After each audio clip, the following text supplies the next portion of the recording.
பிதாவாகிய தேவனையும் ஆண்டவராய் இயேசுவையும் அறிகிற அறிவினாலே கிருபையும் சமாதானமும் பெருகுவதாக. தேவனுடைய மகாபெரிய இரக்கத்தினாலே 2024 ஆண்டை கடந்து இந்த புதிய ஆண்டாகிய 2025க்குள்ளே பிரவேசிக்க வைத்த தேவனுக்கு ஸ்தோத்திரமும் துதியும் கனமும் உண்டாவதாக. அல்லேலூயா. ஆகவே இன்றைக்கு கர்த்தருடைய வார்த்தையை கேட்க இருக்கிறவங்க யாவரையும் இயேசுவின் இனிய நாமத்தில் வாழ்த்துவதில் மகிழ்ச்சி அடைகிறேன். இந்த செய்தியை ஆன்லைன் மூலமாய் கேட்க இருக்கிற தேவனுடைய பிள்ளைகளையும் குடும்பங்களையும் கர்த்தர் இதுவரை இல்லாத அளவிலே ஆசீர்வதிப்பாராக. ஆமென். கடந்த நாட்களிலே ஆண்டவர் என்னுடைய இருதயத்திலே வைத்த ஒரு செய்தியை நான் உங்களோடு கூட பகிர்ந்து கொள்ள விரும்புகிறேன். மிக நமக்கு பரிச்சயமான அறிந்த படித்த சத்தியம்தான். ஆனால் அறிந்த சத்தியத்துக்குள்ளிருந்து அறியாத வெளிப்பாடுகளை கர்த்தர் தருவாராக. ஆமென். அல்லேலூயா. ஆகவே இந்த ஆண்டு நமக்கு நிச்சயமாக ஒரு சீரமைப்பின் ஆண்டாய், சுத்திகரிப்பின் ஆண்டாய், புனிதப்படுத்துகிற ஆண்டாய் விளங்கும் என்பதை ஆவியானவர் என்னுடைய இதயத்தில் வைத்ததை நான் உங்களோடு கூட பகிர்ந்து கொள்ள விரும்புகிறேன். This year would be a year of renovation, year of purification, or the year of sanctification. சுத்திகரிப்பின் ஆண்டாய், புனிதப்படுத்துகிற ஆண்டாய், சீரமைக்கிற ஆண்டாய் இருக்கும். தெளிவாக என்னுடைய இதயத்தில் ஆண்டவர் வைத்த வார்த்தைகளை உங்களோடு கூட பகிர்ந்து கொள்கிறேன். நன்றாய் கவனியுங்கள். வார்த்தைகளை உள்வாங்கி அதை சிந்தித்து அதுக்குள்ளே இருக்கிற ஆசீர்வாதங்களையும் ஆழங்களையும் அடைந்து கொள்ளும்படி உங்களை அன்பாய் கேட்டுக்கொள்கிறேன். பரிசுத்த யோவான் எழுதின சுவிசேஷம் 2ஆம் அதிகாரம்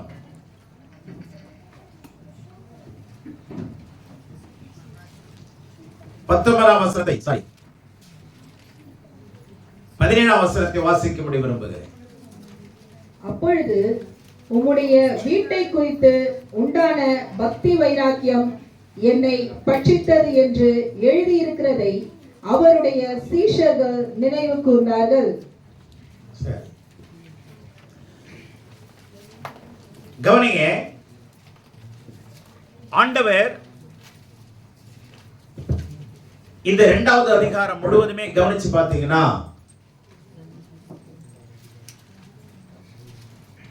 வீட்டில் அற்புதம் ஆரம்பிக்கிறார். வீட்டில் அற்புதங்கள், முதல்ல அற்புதம் எங்கதான் ஆரம்பிக்கிறாரு? வீட்டில தான். இப்ப காணா ஒரு கல்யாணத்துல இருக்கு, அந்த ஊர்ல ஒரு குடும்பத்துல தானே கல்யாணம் நடக்குது, அப்ப வீட்டுக்குள்ள தானே நடக்குது. அப்ப கவனிங்க, முதலாவது கடவுள் எங்கே அவருடைய ஆசீர்வாதத்தை ஆரம்பிக்கிறார் என்றால் அவருடைய பிள்ளைகளுடைய வீட்டிலே. இந்த வருடம் கடவுள் நம்மை வீடு வீடாக, வீட்டில் இருக்கிற பேர் பேராக சுத்திகரிக்க போகிறார்.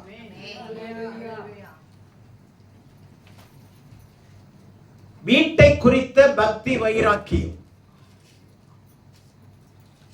இது சங்கீதத்தின் புஸ்தகம் 69:9 இருக்குங்க. அந்த வசனத்தை தான் இங்க எழுதப்பட்டிருக்கு.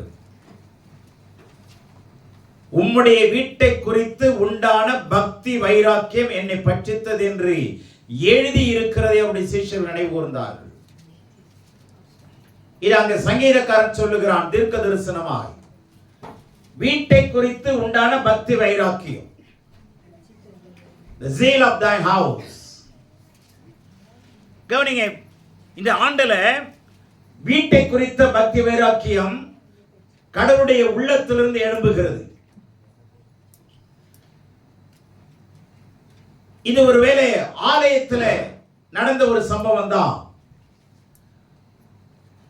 இந்த 2ஆம் அதிகாரம் 14 இருந்தே தொடர்ந்து ஆலயத்தை குறித்து தான் சொல்லிட்டு வராரு. ஆனால் ஆலயம் என்பது என்ன அப்படி என்று சொன்னால் 21ஆம் வசனத்தை பாருங்க. அவரோ தம்முடைய சரீரமாகிய ஆலயத்தை குறித்து பேசினார். பாத்தீங்களா? அவரோ சரீரமாகிய தம்முடைய சரீரமாகிய ஆலயத்தை குறித்து பேசினார்.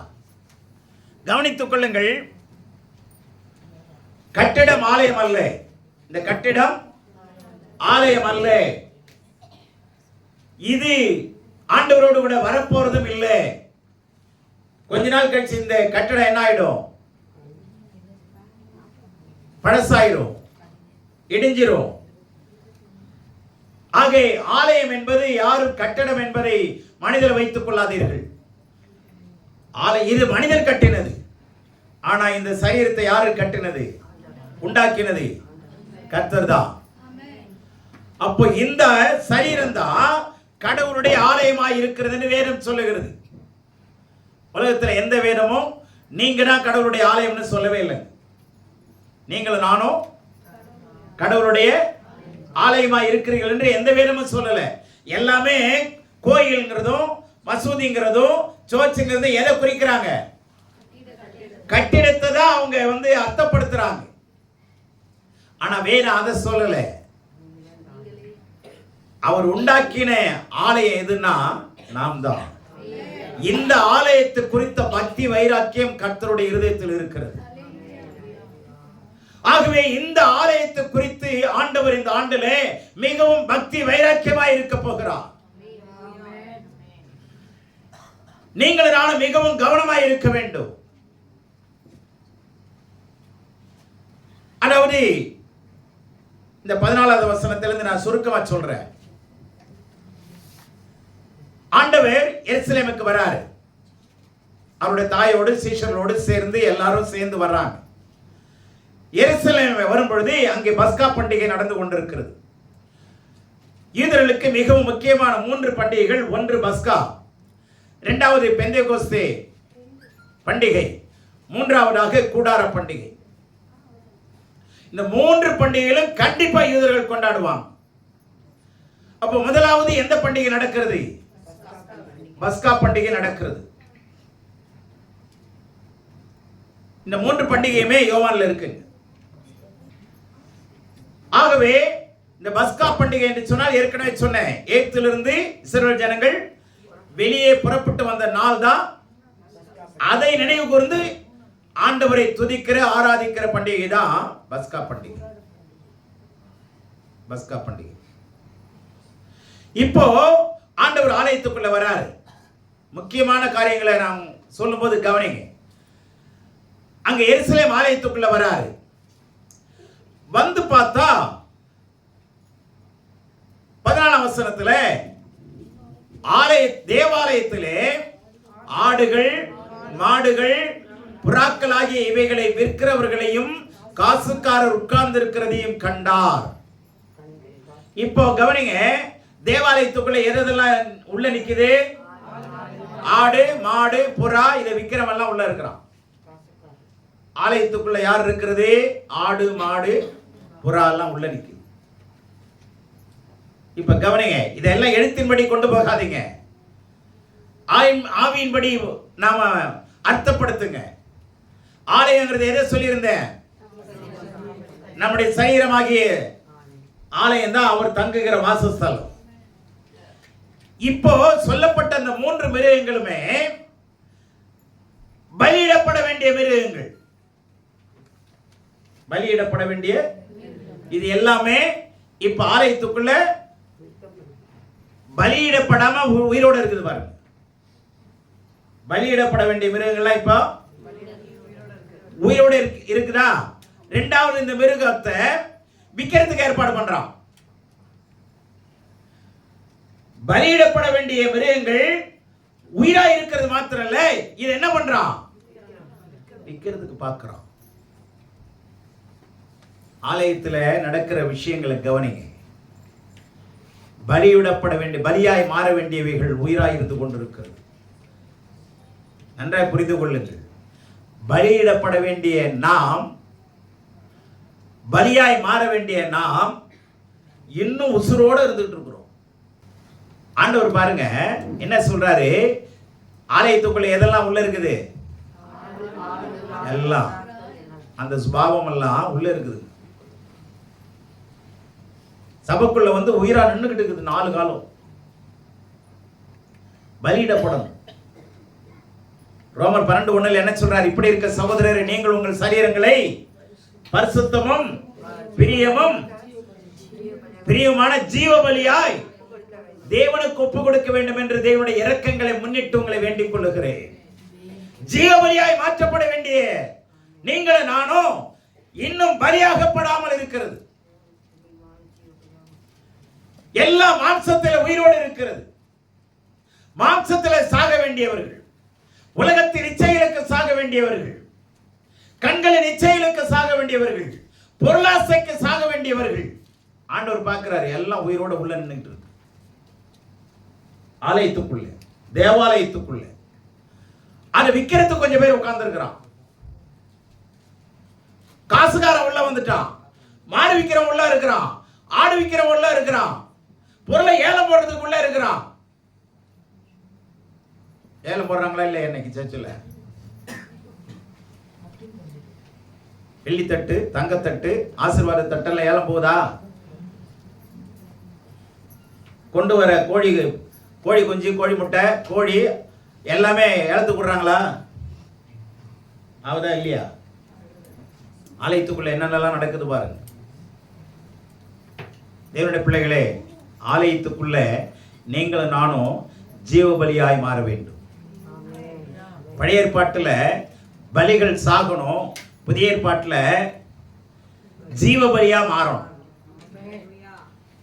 பழைய ஏற்பாட்டில் பலி என்ன ஆகணும், சாகணும். ஆனா இங்க என்ன பண்ணணும், பலி ஆகணும், ஆனா ஜீவனோடு இருக்கணும். பலி ஆகணும், ஜீவனோடு இருக்கணும். எப்படி? கிறிஸ்துவோடு சேர்ந்து நம்ம மரிச்சிடணும், ஆனா அவரோடு சேர்ந்து உயிரோட மாறிடும். அவர் செத்தவரா இல்ல, 3 நாள் உயிரோட எழுந்துட்டார். அவரோட சேர்ந்து இப்ப என்ன மாறணும், இப்ப ஜீவனா மாறிடணும். பலியாவும் மாறிடுறோம், அவரோடு கூட இணையும் போது, சிலுவையில இணையும் போது திரும்பி என்ன பண்ணப்படணும், அவரோடு கூட ஜீவன் உள்ளவர்களாய் விளங்கணும். ஆனா சபை இன்னைக்கு எப்படி இருக்குது, ஆடு மாடு விற்கிற இடம். இப்ப புரிஞ்ச எத்தனை பேருக்கு புரியுது? ஆண்டவர் வந்து பார்க்கும்போது எப்படி இருக்கும், எவ்வளவு வருத்தப்பட்டிருப்பாரு, புரியுதுங்களா? இப்ப கவனிங்க, சபை இன்றைக்கு வேறு வகையில திருப்பப்பட்டுக் கொண்டிருக்கிறது. 3 விதமான வித்தியாசமான நிகழ்ச்சிகளை, நிகழ்வுகளை, சம்பவங்களை, வார்த்தைகளை சொல்ல போறேன், நல்லா கவனிச்சுங்க. ரோமர் 1ஆம் அதிகாரம்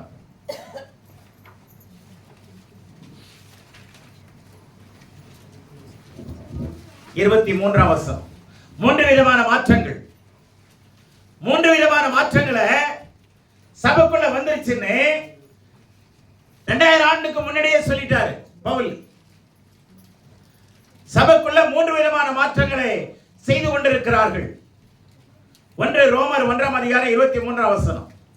அழிவில்லாத தேவனுடைய மகிமையை, அழிவில்லாத தேவனுடைய மகிமையை, அழிவுள்ள மனுஷர்கள், அழிவுள்ள மனுஷர்கள், பறவைகள், மிருகங்கள், ஊரும் பிராணிகள் ஆகிய இவைகளுடைய ரூபங்களுக்கு ஒப்பாக மாற்றினார்கள். கவனிங்க, அழிவுள்ள மனிதர்கள், மிருகங்கள், பிராணிகள், ஊரும் பிராணிகள், பறவைகள், இவைகளுடைய ரூபங்களுக்கு ஒப்பாக யார, எத?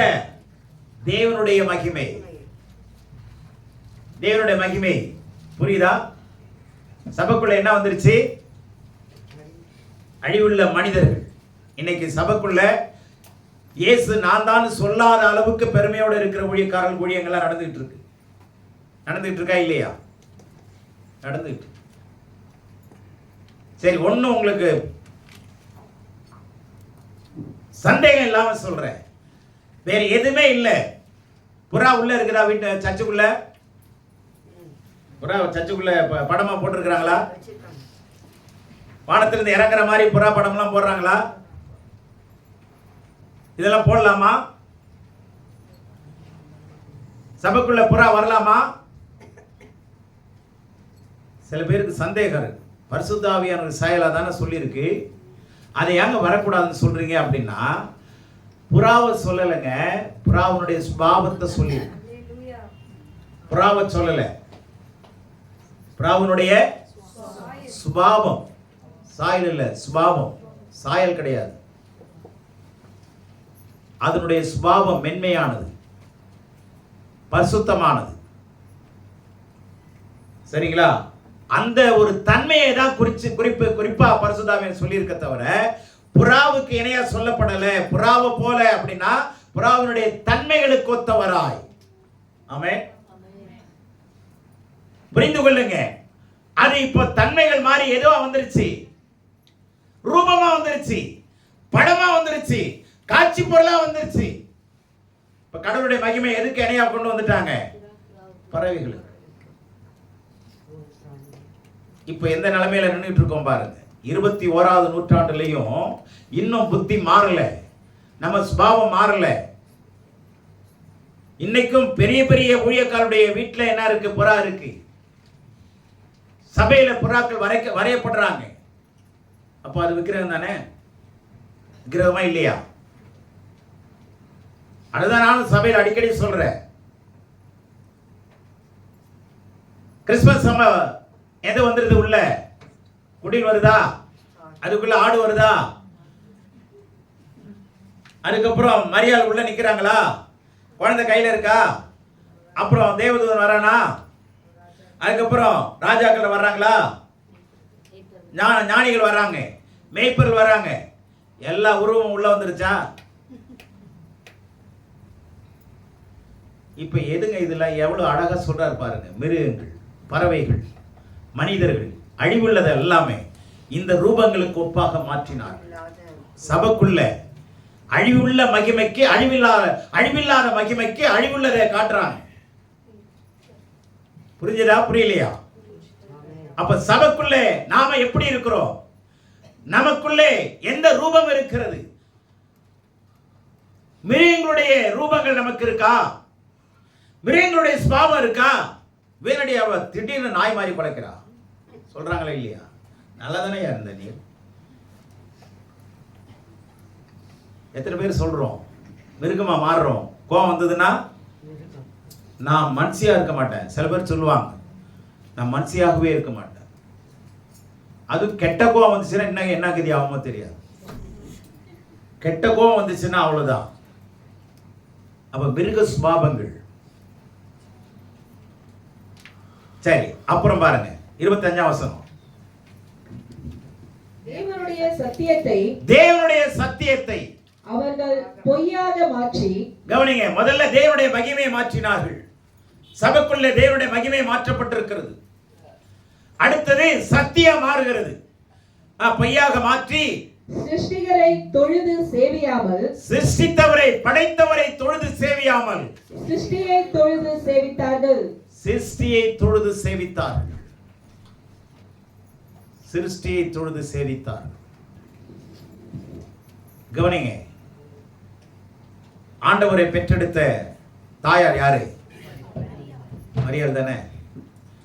கொஞ்ச நாட்களுக்கு முன்னாடி 80s எல்லாம் 80, 70 எல்லாம் இந்த பரிசுத்தவான்கள் இருக்கிறாங்க இல்லையா?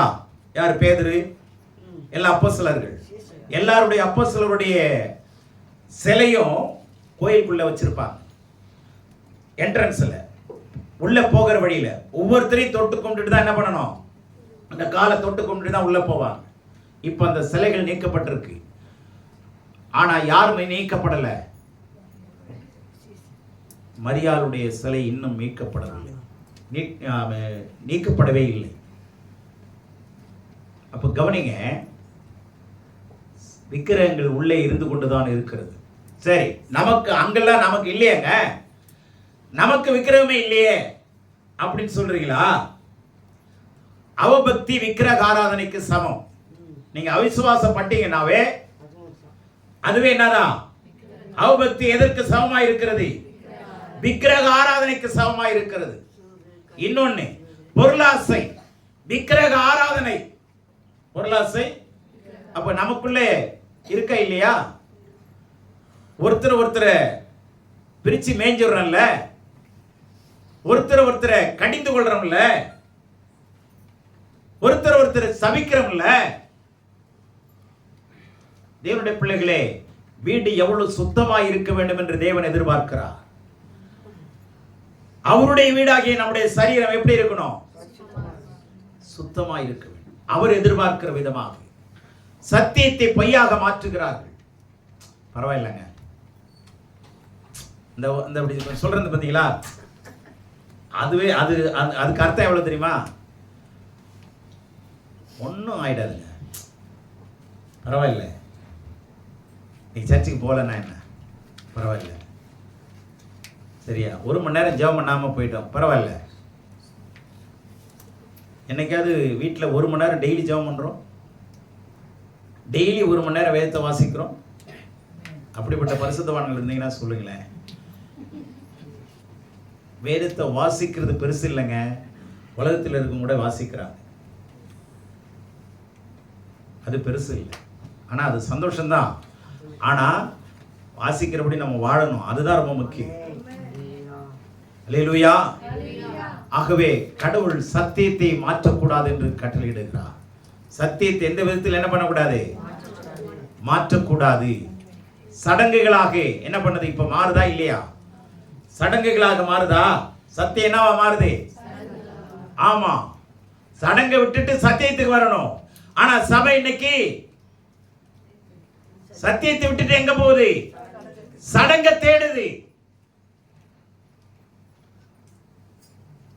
மிக மோசமான சூழ்நிலை போய்கொண்டிருக்கிறது உலகம். ஏன்னா காலம் அதிக கடைசி காலமா இருக்கிறதுனால அதற்கு ஒரு அறிகுறி என்ன தெரியுமா? அன்பு தணிந்து போகும். அன்பு தணிந்து போகும். ஆகவே கவனிங்க, அடுத்த வசனம் பாருங்க, 26. இதே நிமித்தம் தேவன் அவர்களை இழிவான இச்சை ரோகங்களுக்கு ஒப்பு கொடுத்தார். அந்தபடியே அவர்களுடைய பெண்கள் சுபாவத்துக்கு விரோதமான அனுபவமாக மாற்றினார்கள். கவனிங்க, இப்ப சுபாவம் மாறுது, சுபாவம் மாறுது.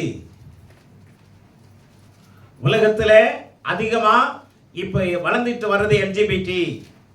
மிக மோசமான சூழ்நிலையில கிறிஸ்தவர் நிறைய பேர் இருக்கிறாங்க. அதுல அந்த எல்ஜிபிடி குரூப்ல கிறிஸ்தவர் நிறைய பேர் இருக்கிறாங்க. கிறிஸ்தவ ஐயர்மார்கள் இருக்கிறாங்க. பாதிரிமார்கள் ஏன் தப்பு அப்படின்னு கேட்கிறாங்க. ஆணை கல்யாணம் பண்ணலாம், பெண்ணை கல்யாணம் பண்ணலாம். இன்னைக்கு பல நாடுகள்ல இது அங்கீகாரம் வந்துடுச்சு. இந்திய நாட்டில் கேட்டுட்டு இருக்கிறாங்க. இந்திய நாட்டில் கேட்டுட்டு இருக்கிறாங்க. அது எவ்வளவு சீக்கிரம் வரும்னு சொல்ல முடியாது.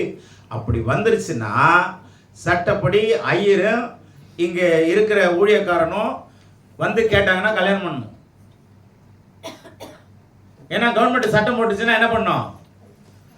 அதுக்கு மிகப்பெரிய பிரச்சனை இருக்கு. நம்முடைய வேதம் அதை சொல்லல. இன்னைக்கு உலகத்துல இருக்கிற பிரச்சனைகள்லாம் சபைக்குள்ள வந்துகிட்டு இருக்கு. சுபாவங்கள் மாறிக்கொண்டிருக்கிறது. அநேக உணர்வுகள் மாறிக்கொண்டிருக்கிறது. உணர்வுகளை உரிமையாக்க பார்க்கிறாங்க. உணர்வுகள் என்ன பண்றாங்க? உரிமையாக்க பார்க்கிறாங்க. தயவுசெய்து உணர்வுகள் சத்தியத்தோடு இணைந்து போக வேண்டும். உலகத்தோடு என்ன பண்ணக்கூடாது?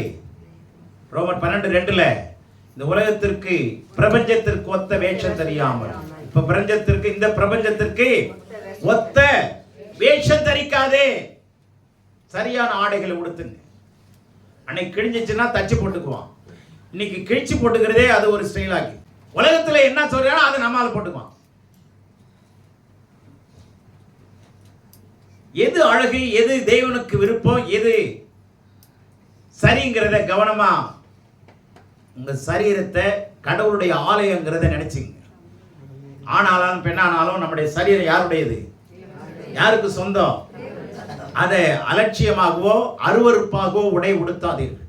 ஆண்டவர் சொல்றாரு, உன் சரீரத்தை கடவுளுடைய ஆலயம் என்பதை மதி. வசனம் சொல்லுது ஆவியில நடன. எல்லாம் தாறுமாறா போயிட்டு இருக்குங்க உலகம். கடவுளுடைய பிள்ளைகளே, சத்தியத்தை பொய்யாக மாற்றுகிறார்கள். கடவுளுடைய ஆலயம் என்பதை நீங்கள் நானும் மறந்துடக்கூடாது. அல்லேலூயா. தேவன் பக்தி வைராக்கியம் உள்ளவர். தேவன் பக்தி வைராக்கியம் உள்ளவர். அவருடைய வீட்டை எந்த விதத்திலும் அசுசிப்படுத்தக்கூடாது. அவருடைய வீட்டை எந்த இடத்திலையும் என்ன பண்ணக்கூடாது, அசுசிப்படுத்தக்கூடாது. ஆமே. ஆமா. நம்மளாம் பைபிள் தூக்குறோம்ல, நம்மளாம் பைபிள் தூக்குறோமா இல்லையா? உணர்வுகள் வேணும். உணர்ச்சிகள் மாறக்கூடியது. உணர்ச்சிக்கு நம்ம அடிமையாக கூடாது. நாம் எல்லாம் கிறிஸ்துவனுடைய உணர்வு உள்ளவர்கள். அல்லேலூயா. உணர்வு உள்ளவர்கள். இழந்துடலாம், உங்க உரிமையை இழந்துடலாம், உடைமையை கூட இழந்துடலாம். எதை இழந்துடக்கூடாது? உணர்வை இழந்துடாதீங்க. எந்த ஒரு தேவ மனுஷனும் தேவன் எனக்குள்ளே இருக்கிறார், தேவன் என்னோடு கூடவே இருக்கிறார், எனக்காகவே இருக்கிறார் என்கிற உணர்வை எப்ப இழக்கிறோமோ அப்ப மிருகமா மாறிடுவோம். அதனால கவனிங்க, உடமை போனாலும் சரி, உரிமை போனாலும் எதை இழந்துடக்கூடாது. ஆமா, நம்ம ரத்தத்தில் ஒரு வெப்பம் இருக்கு, சூடு இருக்கு. அது கடவுளால் கொடுக்கப்பட்ட அந்த அபிஷேகம். ஆமே. அதனால எதை இழந்துடக்கூடாது. என்னன்னு, நாம கடவுளுடைய ஆலயமாய் இருக்கிற இதுக்குள்ள கோழி ஆடு மாடெல்லாம் உள்ள வந்துடக்கூடாது. புரியுதா? புரிஞ்சதா? புரியலையா? ஆமா. சீரியல் ஞாயிற்றுக்கிழமை சர்ச்சுக்கு போயிட்டு வந்து திங்கக்கிழமை ஆரம்பிக்கும், விடாம சனிக்கிழமை வரைக்கும் சீரியஸா பார்த்துக்கிட்டு இருக்கும் சீரியல். ஞாயிற்றுக்கிழமை தோத்திரம் போட வந்துடும். அப்போ எப்படி இதெல்லாம்? தயவுசெய்து நன்றாய் கவனிங்க. சுபாவம் இன்றைக்கு மாறிக்கொண்டிருக்கிறது. பெண்களுடைய சுபாவம் பெண்களுக்கு இல்லை, ஆண்களுடைய சுபாவம் ஆண்களுக்கு இல்லை. எல்லாம் மிக்ஸ்அப் ஆயிட்டு இருக்கு. சத்தியத்தை மாற்றிக் கொண்டிருக்கிறார்கள், சுபாவங்களை மாற்றிக் கொண்டிருக்கிறார்கள். அடுத்ததாக தேவனுடைய மகிமை சபையில மாறிக்கொண்டிருக்கிறது. மனுஷனுடைய மகிமை உள்ள கொண்டு வராங்க. இன்னைக்கு ஊழியக்காரங்களுடைய சபைக்குள்ள பாருங்க, நிறைய மனுஷனுடைய மகிமையை உள்ள வந்துட்டு இருக்கு. தேவனுடைய மகிமை ரீப்ளேஸ் ஆயிட்டு இருக்கு. ரொம்ப கவனமாக இருக்க வேண்டும். ஆகவே இந்த அதிகாரத்தில் கவனிங்க, 15ஆம் வசனத்தினுடைய முதல் பகுதியை பாருங்க. ஆகையால் யோவான் 2:15.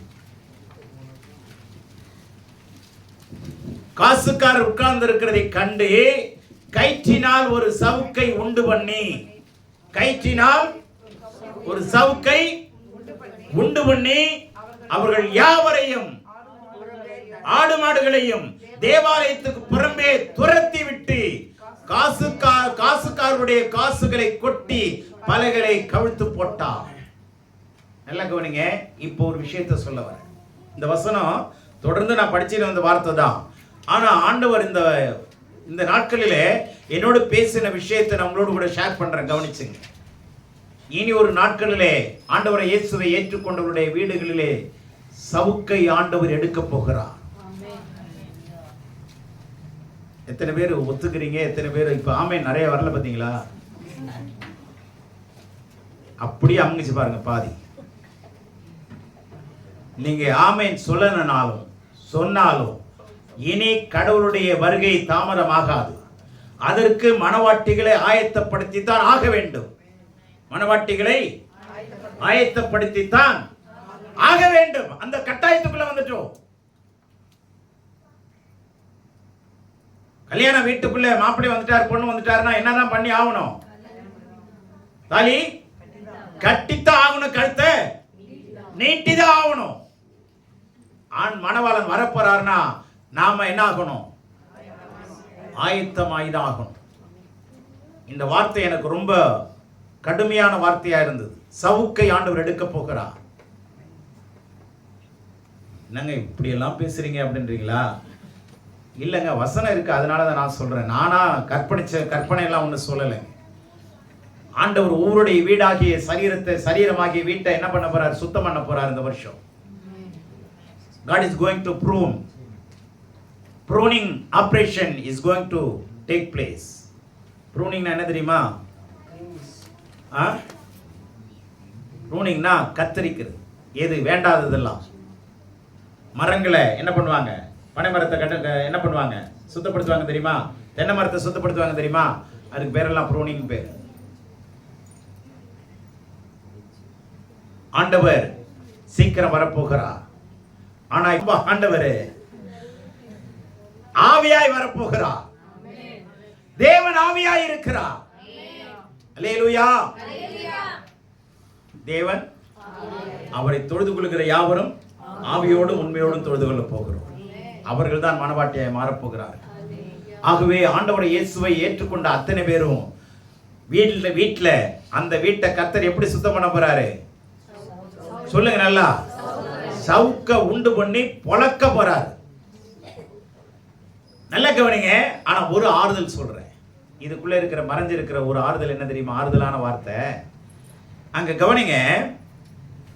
அதுல நான் கவனிச்சப்போ புறம்பே இருக்கிறவளை துரத்தி விட்டு ஆடு மாடுகளை எல்லாம் துரத்திட்டு காசுக்காருடைய காசை கொட்டி பலகைகளை கவிழ்த்து போட்டு புறாவிற்கிறவர்களை நோக்கி இவைகளை இவ்விடத்திலிருந்து எடுத்துக்கொண்டு போங்கள் என்று என் பிதா வீட்டை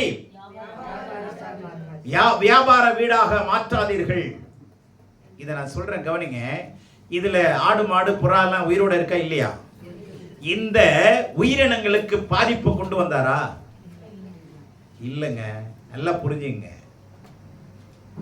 உங்க உயிருக்கு ஆபத்து வராது. ஆண்டவர் என்ன எடுப்பாரு? சவுக்கு எடுப்பாரு. ஆனா அவங்க உயிருக்கு ஆபத்து வராம சவுக்கு எடுப்பார்.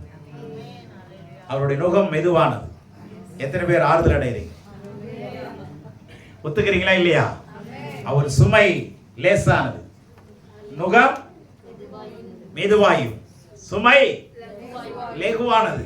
It's very light thing. கொஞ்சம் சகிச்சுங்க. அல்லேலூயா. நம்ம ஆண்டவர் பாம்பாட்டிக்காரர்ல. நம்முடைய ஆண்டவர் பரிசுத்தமான தேவன். அவர் சொல்றார், நான் பரிசுத்தராய் இருக்கிறது போல நீங்களும் பரிசுத்தமாயிருங்கள்.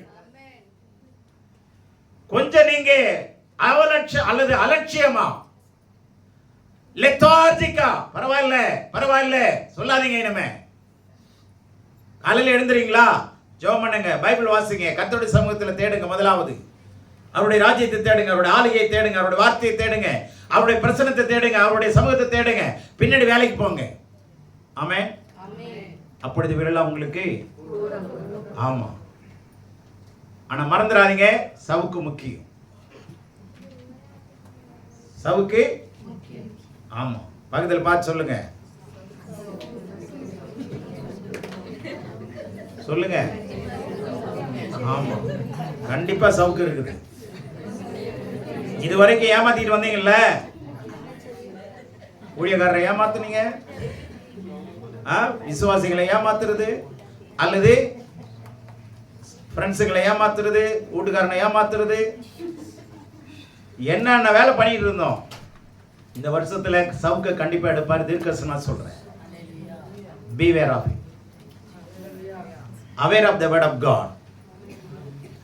தேவனுடைய வார்த்தை குறித்து விழிப்புணர்வுகளாயிருங்கள், கவனமுள்ளவர்களாயிருங்கள்.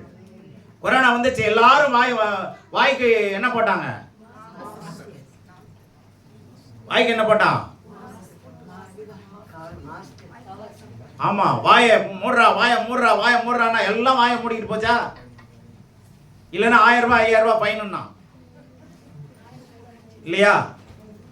தயவுசெய்து சொல்றேன், கவனிங்க. சரி, மாஸ்க போட்டாலும் சரி, போடனாலும் சரி, சவுக்கு கண்டிப்பா இருக்கு. நல்லா கவனிங்க.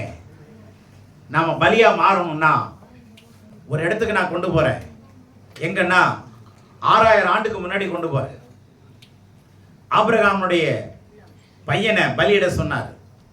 22ஆம் அதிகாரத்தில், ஆதியாகமத்தில் பலியிட சொன்னாரா? 3ஆம் வசனம் படிங்க. முக்கியமான வார்த்தை இருக்கு பாருங்க. அங்கே கொண்டு போகும்போது, பலியிட கொண்டு போகும்போது 3 விஷயத்தை ஆபிரகாம் எடுத்துக்கிட்டான். 1 கத்தி வெட்டுறதுக்கு, 2வது கட்டை எடுத்துக்கிட்டான், 3வது நெருப்பு எடுத்துக்கிட்டான். கிளியரா எல்லாத்தையும் எடுத்துக்கிட்டாங்க. நெருப்பு எடுத்துக்கிட்டான், கத்தி எடுத்துக்கிட்டான், கட்டை எடுத்துக்கிட்டான். ஆனா கட்டை எந்த கட்டை எடுத்தான் பாருங்க. 3வது வசனத்தை. ஆபிரகாம் அதிகாலையில் எழுந்து ஆ தன் கழுதையின் மேல் சேணம் கட்டி ம் தன் வேலைக்காரரில் 2 பேரையும் ம் தன் குமாரர் ஈசாக்கையும் கூட்டிக் கொண்டு ஆ தகன பலிக்கு கட்டைகளையும் பிளந்து கொண்டு என்ன கட்டை? கட்டைகளை என்ன பண்ணா? பிளந்து கொண்டு நல்லா கவனிங்க. பிளந்த கட்டைகளை எடுத்துக்கிட்டான். உருட்டு கட்டை எடுத்துக்கல. புரிஞ்சீங்களா? எரியறதுக்கு உருட்டு கட்டை வைப்பாங்களா, பிளந்த கட்டை வைப்பாங்களா? பிளந்த கட்டையை எடுத்துக்கிட்டான். கட்டையை புழக்கணுங்க. என்ன ஞானமா எடுத்தான் பாருங்க. சீக்கிரம் பத்தும், சீக்கிரம் தேவனுடைய வல்லமை இறங்கும். எங்கெங்க புழக்கணுமோ அங்கங்கெல்லாம் புழக்கணும். ஏற்றத்தாழ்வு பார்க்க கூடாது, வெள்ளை கருப்பு பார்க்க கூடாது. சில பேர் கருப்பா இருந்தா பேசவே மாட்டாங்க, சிவப்பா இருக்கிறவங்கள்ட்டயே பேசுவாங்க. இது மாதிரி சில பேர் படிச்சவங்கள்ட்டயா பேசுவாங்க, படிக்காத பார்க்கவே பார்க்காது. அதுக்கப்புறம் வேற என்ன பார்க்கறாங்க? ஜாதி பார்க்கறாங்களா? புழக்கணுங்க. சவுக்கு இருக்கு அங்க எல்லாம். அதனாலதான் லேவியராமம் 1:6 சொல்லுது, தகன பலியை என்ன கொன்று போட்டுட்டு தகன பலியாகி வேண்டிய அந்த மிருகத்தை கொன்று தோலை உரிச்சு சந்து சந்தா வெட்டணுமா. ஏன் சந்து சந்தா வெட்டணும்? சந்து சந்தா ஏன் வெட்டணும்னா, இது தொடக்கறி, இது மார்கண்டம்னு தெரியாது. புரிஞ்சதா? வெட்டி மசாலா வைப்பாரு, கவனப்படாதீங்க. சனிக்கிழமை நைட்டு வந்துட்டு ஞாயிற்றுக்கிழமை காண போயிடுறது. மசாலா வைப்பாரு. புரியுதா உங்களுக்கு? ஆமா, புரிஞ்சதா? வசனம் எவ்வளவு ஆழமா போயிட்டு இருக்கு பாருங்க. அலையிலே சொல்லுவீங்களா? ஆமா. இந்த மாம்சத்தினுடைய சிந்தைகள்லாம் பழக்கணும். பெருமை, அகந்த, மரட்டுத்தனம், இதெல்லாம் எல்லாமே மாறணும். மாற்றப்பட்டு கிறிஸ்துவனுடைய சிந்தையை தரித்தவர்களாய் மாறணும். நொறுங்குண்ட ஆவியை கர்த்தர் புறக்கணிக்கிறார். நொறுங்குண்ட இருதயம் நமக்கு வேணும். முழுசா இருக்கக்கூடாது. கத்திரிக்காயை என்ன பண்றாங்க? 4 பொளந்து போடுறாங்களா இல்லையா? ஆமா, அப்பதாங்க சீக்கிரம் வேவும், அப்பதான் உப்பு உள்ள போவோம். எந்த பலியும் உப்பிடப்பட வேண்டும். எந்த பலியும் உப்பினால் சாரமேற்றப்பட வேண்டும். அக்கினி ஊட்டப்பட வேண்டும். அழகா கத்தி எடுத்துக்கிட்டான், பிளந்த கட்டை எடுத்துக்கிட்டான், நெருப்பையும் கையில் எடுத்துக்கிட்டான். தேவனுடைய பிள்ளையே, உங்க கையில என்ன இருக்கு? அக்கினி இருக்கா? பிளந்த கட்டையா நம்ம இருக்கிறோமா? கொஞ்சம் யோசிங்க, கொஞ்சம் யோசிங்க. தேவனுடைய பிள்ளைகளே, ஆண்டவர் இந்த ஆண்டிலே சவுக்கை எடுத்து சரி பண்ண போகிறார். சகித்துக் கொள்ளுகிறவர்கள் மனவாட்டியாய் மாறுவார்கள். சகித்துக் கொள்ளுகிறவர்கள் சொல்லுங்க நல்லா. இப்போ நான் கேட்கிறேன், அன்னைக்கு ஆண்டவர் இருந்தாரு, ஆண்டவர் சவுக்கு எடுத்துட்டு வந்தாரு. இன்னைக்கு யார் தான் சவுக்கு எடுக்கணும்? ஆகவே ஆண்டவருடைய வீட்டை பற்றி பக்தி வேற. ஏன்னா அவர் உண்டாக்கின வீடுங்க இது. நம்ம கட்ட வீட 4 பேரு ஏதாவது வந்து பண்ணா நமக்கு ஒரு வாடகைக்கு விட்டுருக்கிறோம்.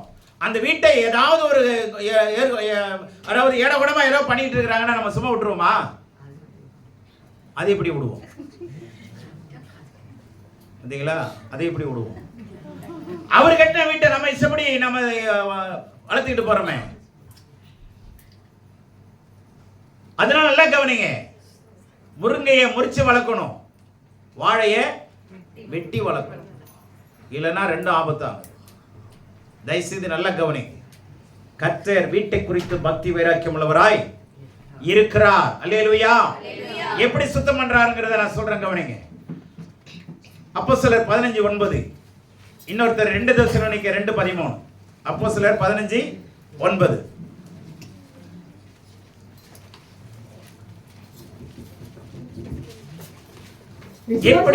எப்படி நாம பரிசுத்தமாக்கப்பட வேண்டும் அதை கொஞ்சம் நல்லா புரிஞ்சுங்க. நம்முடைய ஆலயத்தை எப்படி எல்லாம் பரிசுத்தமாக்கப்படலாம்? ஒண்ணே, விசுவாசத்தினாலே அவர்கள் இருதயங்களை அவர் சுத்தமாக்கி நமக்கும் அவர்களுக்கும் யாதொரு வித்தியாசமும் இராதபடி செய்தார். யூதர்களுக்கும் யூதர் அல்லாத நமக்கும் வித்தியாசம் இல்லாதபடி செய்யறதுக்கு எதனால சுத்தம் பண்ணாரா? விசுவாசத்தினாலே. விசுவாசம் இல்லாமல் தேவனுக்கு பிரியமாய் இருப்பது கூடார காரியம். கிரியில்லாத விசுவாசம் செத்தது. ஆகவே ஒவ்வொரு மனுஷனும் நல்ல கவனிங்க, விசுவாசத்தினால சுத்தமாக்கப்படுவான். விசுவாசம் எப்படி வரும்? தேவனுடைய வார்த்தையிலிருந்து வரணும். அப்ப தேவனுடைய வார்த்தையை நீங்க கேட்கல, படிக்கல, புரிஞ்சிக்கல, அறிஞ்சிக்கல, மரியாள் போல கர்த்தருடைய பாதத்தில் உட்கார்ந்து கத்துக்கல, எனக்கு நேரம் இல்ல, எனக்கு வேலைக்கு போயிட்டு வந்து டயர்டா இருக்குது சொன்னீங்கன்னா பொழப்பார், சவுக்குதான். புரிஞ்சதா? இப்ப ஆண்டவர் என்ன சொல்றாரு? விசுவாசத்தினாலே அவர்களை என்ன பண்றாரா? இருதயங்களை சுத்தமாக்குகிறவர். 2 தெசலோனிக்கேயர் 2:13. கர்த்தருக்கு பிரியமான சகோதரரே, நீங்கள் ஆவியினாலே பரிசுத்தமாக்கப்படுகிறதினாலும். எப்படி? ஆவியினாலே, பரிசுத்த ஆவியானவராலே நீங்கள் என்னமாக்கப்படுகிறீர்கள்? பரிசுத்தமாக்கப்படுகிறீர்கள். விசுவாசத்தினாலே ஒண்ணே, இரண்டாவது பரிசுத்த ஆவியினாலே. மறுஜென்ம முழுக்கினாலும் பரிசுத்த ஆவியானவராலும் என்ன பண்ணப்படுறீங்க? பரிசுத்தமாக்கப்படுறீங்க. ஆவியானுடைய சத்தத்தை கேளுங்க, பரிசுத்த ஆவியானோடு பேசி பழகுங்க. ஆவியானவர் இல்லாமல் பலமும் பலத்தினாலும் அல்ல, பராக்கிரமத்தினாலும் அல்ல, பரிசுத்த ஆவியானவராலே ஆகும். அதனால பரிசுத்த ஆவியானவரோடு தொடர்பு கொள்ளுங்க, பரிசுத்த ஆவியானவரோடு இணைந்து கொள்ளுங்க. பரிசுத்த ஆவியானவரோடு தங்களை இணைத்துக் கொள்ளுகிற பாக்கியவான்கள். ரோமர் 8:14 சொல்லுது, எவர்கள் தேவனுடைய ஆவியால் நடத்தப்படுகிறார்களோ அவர்கள் தேவனுடைய புத்திரராய் இருக்கிறார்கள். They are the children of God as many as are led by the Spirit of God. Hallelujah. As many as led by the Spirit of God, they are the children of God. எவர்கள் தேவனுடைய ஆவியினால் நடத்தப்படுகிறார்களோ அவர்கள் தேவனுடைய புத்திரியாயும் புத்திரராயும் இருக்கிறார்கள். விசுவாசத்தினாலே பரிசுத்தமாக்கப்படுகிறோம், பரிசுத்த ஆவியானவர்களே பரிசுத்தமாக்கப்படுகிறோம். யோவான் 15:3.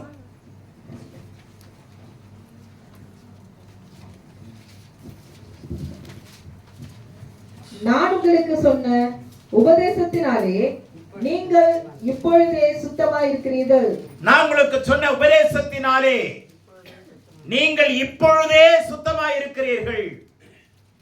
அப்போ உபதேசத்தினால சுத்திகரிக்கப்பட முடியும். நல்லா கவனிங்க, 3 விதத்துல சொல்றேன். முதலாவது விசுவாசத்தினாலே, ஆண்டவரை ஏற்றுக்கொண்டு அவருடைய வார்த்தையை ஏற்றுக்கொண்டு கீழ்ப்படிகிறதுனாலே விசுவாசத்தினாலே. இரண்டாவது பரிசுத்த ஆவியின் நிறைவினாலே.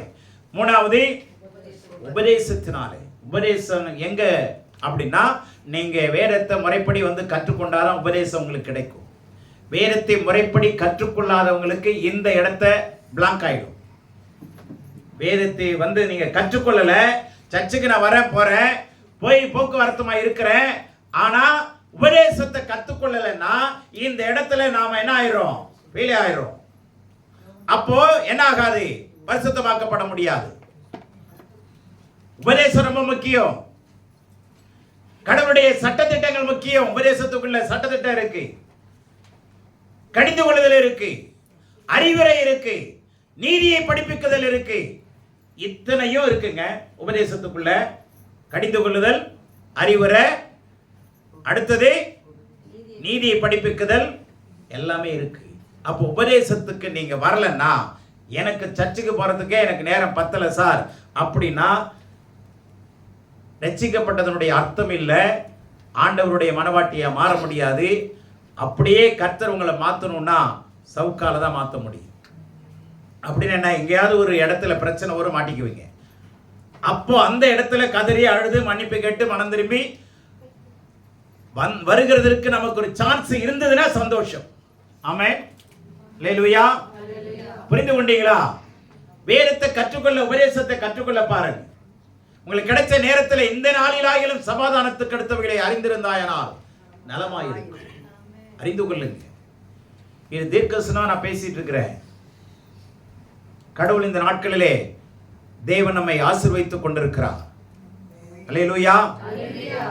ஆகவே அவருடைய உபதேசத்தினாலே, அவருடைய வார்த்தை, அவருடைய ஆவியினாலே, அடுத்தது அவருடைய விசுவாசத்தினாலே நாம் என்ன பண்ண முடியும்? பரிசுத்தமாக்கப்பட முடியும்.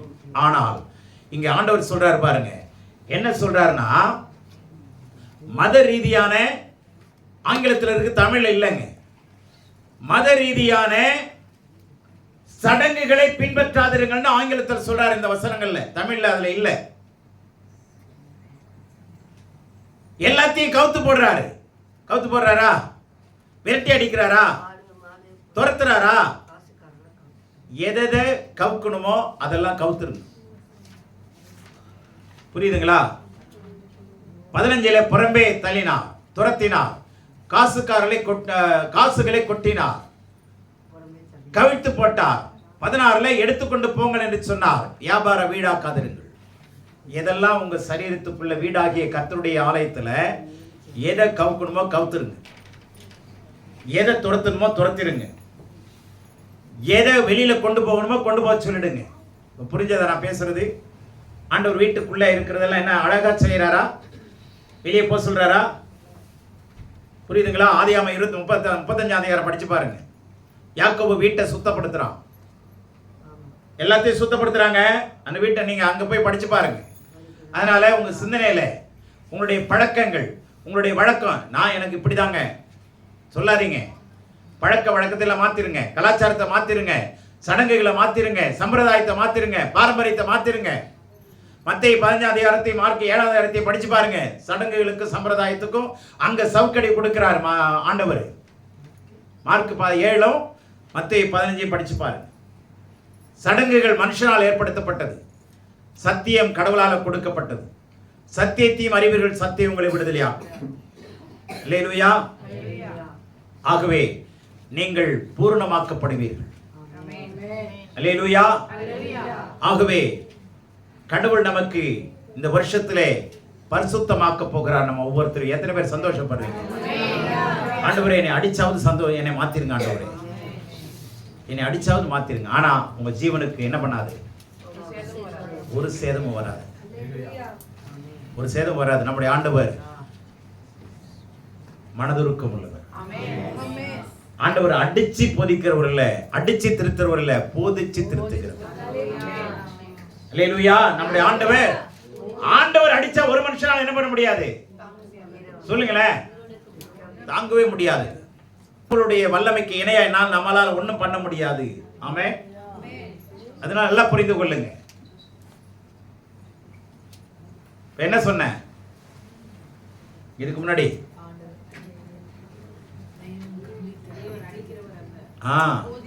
போதித்து 6 நீதிமொழி 6:23 அவர் என்ன பண்றாரு? போதக சிற்சியே ஜீவ வழி, கட்டளையே விளக்கு, வேதமே வெளிச்சம், போதக சிற்சையே ஜீவ வழி. போதித்து உங்களுக்கு ஆலோசனை கொடுத்து சரிப்படுத்தி உங்களை கொண்டு வருவார். சபைக்கு வராம ஓடுறீங்களா? சபைக்கு வந்துட்டு போங்க, ஆலயத்துக்கு வந்துட்டு போங்க, ஆண்டவரை ஆராதிச்சுட்டு போங்க. பிறகு உங்க வேலைகள் உறுதிப்படும். வேலையே கிடைக்கலையா? ஆலயத்தில் வந்து கர்த்தரை ஆராதிச்சுட்டு போங்க. தொடர்ந்து வேலை கிடைக்குதா இல்லையா பாருங்க. ஆமென். அல்லேலூயா. கர்த்தர் உங்களை ஆசீர்வதிப்பார். கர்த்தர் உங்களை ஆசீர்வதிப்பார். ஆகவே இப்போ உங்களுக்கு ஒரு வாக்குத்தத்தத்தை இதே அதிகாரத்திலேயே நான் கேட்ட, ஆண்டவரே, எல்லாம் சாட்டை அடி கொடுக்குற மாதிரி இருக்குதே, எல்லாமே வந்து வெளுத்து கட்டுற மாதிரி சவுக்க உண்டு பண்ணி அடிக்கிற மாதிரி இருக்க ஆண்டவரேன்னு சொல்லும்போது ஆண்டவர் என்னுடைய கண்களை இதே அதிகாரத்துக்கு திருப்பினார். மகனே, இதே அதிகாரத்தில் வீட்டில் தான் என்னுடைய அற்புதத்தை ஆரம்பிக்கிறேன். இதே அதிகாரத்தில் யோவானுடைய வீடுங்க, அது யோவானுடைய வீடு.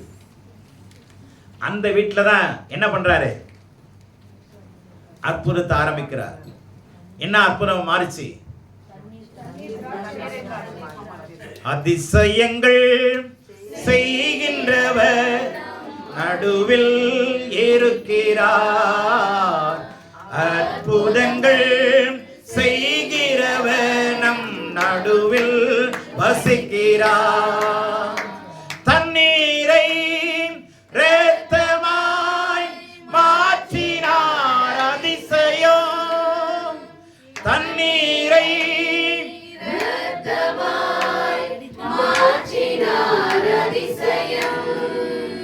வெறும் தண்ணீரை மாற்றினார், அதிசயம். வெறும் தண்ணீரை திராட்சரசமாய் மாற்றினார், அதிசயம்.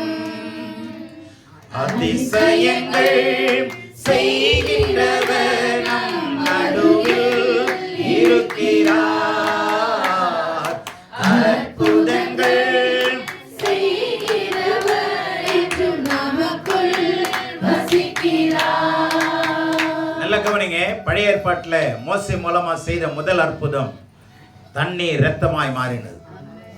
தண்ணீர் அது என்னதுங்க? ஜட்ஜ்மெண்ட்டுங்க. தண்ணீர் இரத்தமாய் மாறினது என்ன? அது நியாய தீர்ப்பு. ஆனா புதிய ஏற்பாட்டில் ஆண்டவர் சொல்கிறத கவனிங்க. தண்ணீர் திராட்சரசமாய் மாறினது, அது என்ன தெரியுமா? கிருபையின் விஷயங்கள். இங்க கிருபையை ஆண்டவர் வெளிப்படுத்துறார். அங்க தண்டனை வெளிப்பட்டது. புதிய ஏற்பாட்டில் என்ன வெளிப்பட்டது? தேவனுடைய பிள்ளையே, ஆண்டவர் கிருபையை நிறைந்தவர். அல்லேலூயா. நீங்க ஒண்ணு கவலைப்படாதீங்க. நீங்க ஒன்றுக்கு கவலைப்படாமல், நீங்கள் ஒன்றுக்கு கவலைப்படாமல் பேசாம ஆண்டவரை சார்ந்து வாழ கத்துக்குங்க. ஆண்டவரை சார்ந்து வாழுங்க. ஆண்டவரோடு சேர்ந்து வாழுங்க. சார்ந்து வாழணும். ஆமா, நல்லா கவனிச்சுங்க. ஆண்டவரோடு சார்ந்து வாழணும், சேர்ந்து வாழணும். ஆமா, இந்த வருஷத்துல இதை விட்டுறாதீங்க. இஷ்டப்படி வாழாதீங்க. ஆண்டவர் சொல்றாரு, என் ஜனம் 2 தீமை செய்தார். ஒன்று என்னது? ஜீவ தண்ணீர் ஊற்றாகி என்னை மறந்து விட்டார். ஜீவ தண்ணீர் ஊற்ற நான் தான், என்ன மறந்துட்டாங்க. 2வது, தண்ணீர் நிக்காத வெடிப்புள்ள தொட்டிகளை தங்களுக்கு எடுத்துக்கொண்டார்கள், தெரிந்து கொண்டார்கள். 2 தீமைகள். தேவனை மறந்துடாதீங்க. நீங்களா எதையும் தெரிஞ்சிக்காதீங்க. வாலிப பிள்ளைங்களை உங்களுக்கு சொல்றேன், இது அழகா இருக்குது, அது அழகா இருக்குதுன்னெல்லாம் போவாதீங்க. அழகு வீண், சௌந்தரியம் சொல்லுங்க நல்லா. அழகு வீண், சௌந்தரியம் வஞ்சனை உள்ளது. வாலிப பிள்ளைங்க கவனிங்க. எந்த அழகுலையும் என்ன பண்ணிடாதீங்க, மயங்கிடாதீங்க. இன்னைக்கு பச்சையா இருக்கும், கொஞ்ச நாள் போனா அது என்ன ஆகும்? பட்டு போகும். புரியுதா உங்களுக்கு? இன்னைக்கு நல்லா தெரியும், கொஞ்ச நாள் போனா. ஆமா, கல்யாணத்துக்கு முன்னாடி டார்லிங்னு பேர் வச்சிருக்கிறான் மொபைல்ல. கல்யாணம் ஆன உடனே வைஃப்னு வச்சிருக்கிறான். கல்யாணம் ஆகி முடிஞ்சோன்னா ராங் நம்பர்னு வச்சிருக்கிறான். இதான் நிலைமை.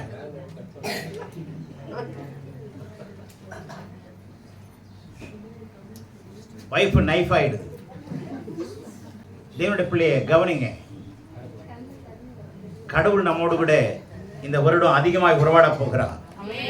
கடவுள் நம்மோடு கூட அதிகமா. அதனால வாலிப பிள்ளைங்களை நல்லா கவனிங்க. வாலிப பிராயத்தில் யாரை நினைக்கணும்? சிருஷ்டிகரையா நடிகரையா? ஆமா, எந்த நடிகரையும் நினைக்க கூடாது, சிருஷ்டிகரை மாத்திரம் தான் நினைக்கணும். ஆமென், அல்லேலூயா. வாலிப பிள்ளையை சொல்லுங்க நல்லா, கர்த்தர் தான் என்னுடைய நாயகர். சொல்லுங்க, சொல்லுங்க, கர்த்தர் தான் என்னுடைய நாயகர். அல்லேலூயா. அதனால நான் ஒன்னு சொல்றேன், கர்த்தரா கொடுத்தா ஈவு. சொல்லுங்க எல்லாரும். நானா தெரிஞ்சுக்கிட்டா நோவு. அது ஆமா, நானா தெரிஞ்சுக்கிட்டா நோவு. கர்த்தரா கொடுத்தா அப்ப கூட. எல்லாரும் சொல்லுங்க, அழிவு பிள்ளைங்க சொல்லுங்கடா. கர்த்தரா கொடுத்தா அப்ப கூட, நானா தெரிஞ்சுக்கிட்டா குப்பை கூட. அதனால கவனமா இருங்க. அதாவது கொஞ்சத்துல ஏமாந்துடாதீங்க, எதுலயும் ஏமாந்துடாதீங்க. அற்பமான உலக காரியங்களுக்கு ஒப்பு கொடுத்துடாதீங்க. உற்சாகமா இருங்க. இதுல 2 விஷயத்தை, முக்கியமான விஷயங்களை சொல்றேன். கர்த்தர் இந்த வருஷத்துல உங்க குடும்பங்கள்ல சாதாரண விஷயத்தை வச்சு மிக அசாதாரணமான காரியங்களை மாற்றி கொடுக்க வல்லவராக இருக்கிறார். உங்களுடைய வெட்கத்திற்கு பதிலாக அல்ல, உங்க வெட்கத்தையே ஆண்டவர் ரெட்டிப்பான பலனால் நிரப்புவார். வெட்கத்திற்கு பதிலாகனா இந்த பக்கம் இதை வச்சுக்கிட்டு இந்த பக்கம் இதை வைக்கிற தேவன் நம்முடைய தேவன் அல்ல. அந்த வெட்கத்தையே பலனாய் மாற்றிடுவாரு. திரும்பி பார்த்தீங்கன்னா வெட்கமே இருக்காது. ஆமென். இருளுக்கு பதிலாய் மாற்றுகிறவர் அல்ல, இருளையே வெளிச்சமாய் மாற்றுகிற இந்த ஆண்டிலே அதிகமாக உங்களுடைய குடும்பங்களிலே செயல்படுவார். உங்கள் துக்கத்திற்கு பதிலாக இல்ல, உங்கள் துக்கமே சந்தோஷமாய் மாறும். Your sorrow shall be turned into joy. ஆமென். அல்லேலூயா. எத்தனை பேர் விசுவாசிக்கிறீங்க? உங்க வீட்டுல நீங்க பயன்படுத்துற சின்ன விஷயம் எதுவா இருந்தாலுங்க, அத ஆண்டவர் என்ன பண்ணுவாரு?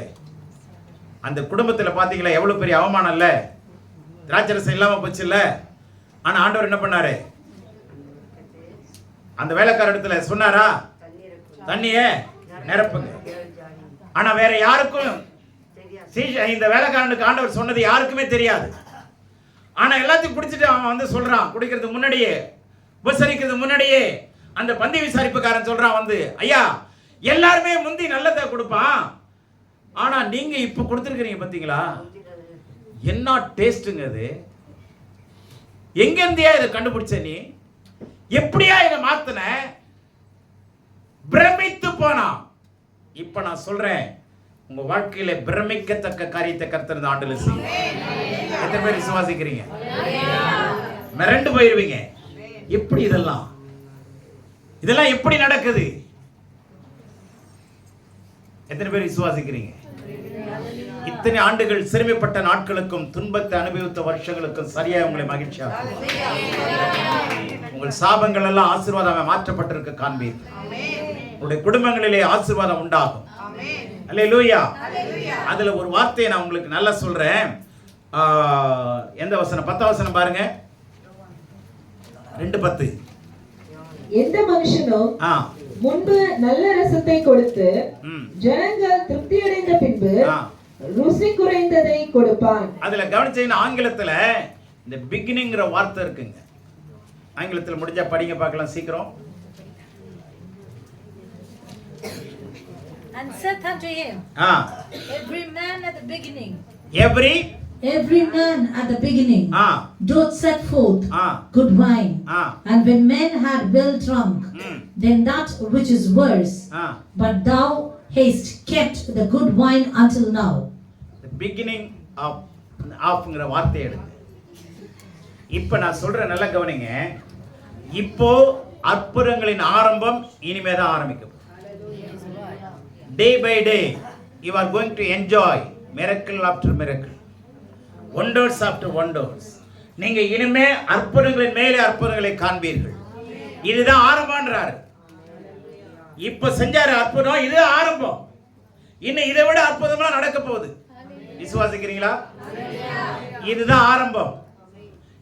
ஆரம்பமே இப்படி பயங்கரமா இருந்ததுன்னா இன்னும் போக போக எப்படி இருக்கும்? ஆகவே கவனிங்க, இது this day of miracle beginning. ஆமென். அல்லேலூயா. இது இந்த அற்புதத்தினுடைய ஆரம்பம், அற்புதத்தினுடைய ஆரம்பம். ஆகவே இந்த நாளிலிருந்து கர்த்தர் உங்களுக்கு நல்ல ரசத்தை கொடுப்பாரு, ருசியுள்ள ரசத்தை கொடுப்பாரு. மூணாவது, இதுவரை நீங்கள் ருசித்திராத அல்லது டேஸ்ட் பண்ணிராத விசேஷமான ரசத்தை ஆண்டவர் உங்களுக்கு கொடுக்க போறார். மனுஷன் இன்னொன்னு சொல்றேன், மனுஷனால் ஏற்படுத்தப்பட்டது முந்தி கொடுக்கப்பட்டது. ஆமென். ஆனால் பிந்தி புதிய ஏற்பாட்டில் கொடுக்கப்படுகிறது தேவனால் ஏற்படுத்தப்பட்டது. அன்றைக்கு மிருகங்கள் பலியினாலே பலி செலுத்தப்பட்டது. இன்னைக்கு ஆண்டவர் இயேசுவே பலி ஆயிட்டார். அதனால இனி நம்முடைய வாழ்க்கையில எல்லாமே என்ன மதுரமாய் மாறும். மாறாவெல்லாம் என்ன மாறும், மதுரமாய் மாறும். அற்புதங்களின் ஆரம்பத்துக்கு வந்திருக்கிறோம். ஆனா கர்த்தர் சொன்னபடி என்ன பண்ணணும்னா, அற்புதம் டெய்லி நடக்கணும்னா ஒரே ஒரு வார்த்தை இதில் இருக்கு. அவர்கள் சொன்னபடி அவர் சொன்னபடியே அவர்கள் செய்தார்கள். தண்ணியை நிரப்புனா எதுக்காண்டவர் நிரப்ப சொல்றீங்க? எல்லாம் தான் ஓட்டானே, எங்கள் வீடு தான் அவமானம் ஆயிடுச்சே, அப்புறம் என்ன தண்ணி எடுத்து ஊற்று, அதை இதை எடு, அதை சுத்தம் பண்ணு, இதை சுத்தம் பண்ணு. அங்கே கால்கள் கழுவுறதுக்குன்னு வச்சிருந்த ஜாடிங்க அது. அப்போ அந்த ஜாடி சுத்தமாக்கப்பட்டுச்சா இல்லையா? சுத்தமாக்கி தானே பண்ணியிருப்பான். இப்போ இந்த ஜாடி எத்தனை ஜாடி உட்காந்துருக்குது, எத்தனை ஜாடி உட்காந்துருக்குது பாருங்க. எல்லாம் எத்தனை எத்தனை எத்தனை குடம் நிரப்பக்கூடியதெல்லாம் பாருங்க. புரியுதுங்களா? இந்த ஜாடிகளை வெறுமையாக்குங்க. கால் கழுவுறதுக்கான ஜாடியா இருக்கலாம், அவமானப்படுத்தப்பட்ட ஜாடியா இருக்கலாம், வீட்டுக்கு புறம்பே தள்ளப்பட்ட ஜாடியா இருக்கலாம். இனிமே மரியாதை அதுக்கு தாங்க வரப்போகுது. உங்களை புறம்பாக்குறாங்களா, கவலைப்படாதீங்க.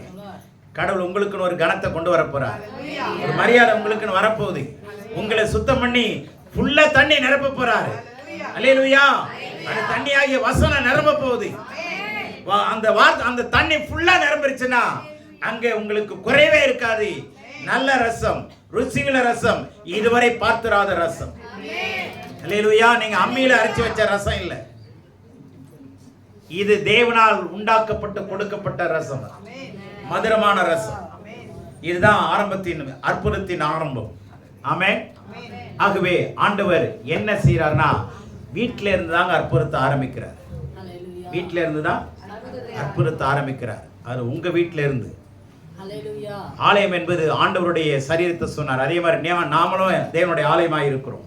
அவங்க இந்த ஆலயத்தை இந்த வருஷத்துல கீழ்ப்படிங்க. தயவுசெய்து அவர்கள் என்ன பண்ணாங்க, கேள்வியே கேட்காம என்ன பண்ணாங்க, கீழ்ப்படிஞ்சாங்களா?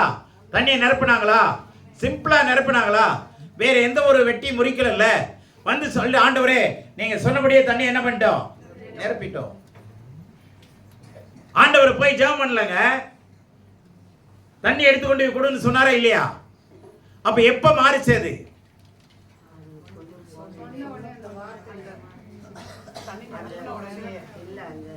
நல்ல கவனிங்க.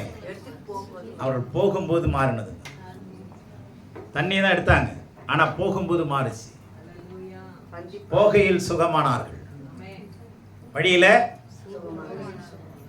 போகையில் சுகமானார்கள். நீங்க கீழ்ப்படிஞ்சு போயிட்டே இருங்க.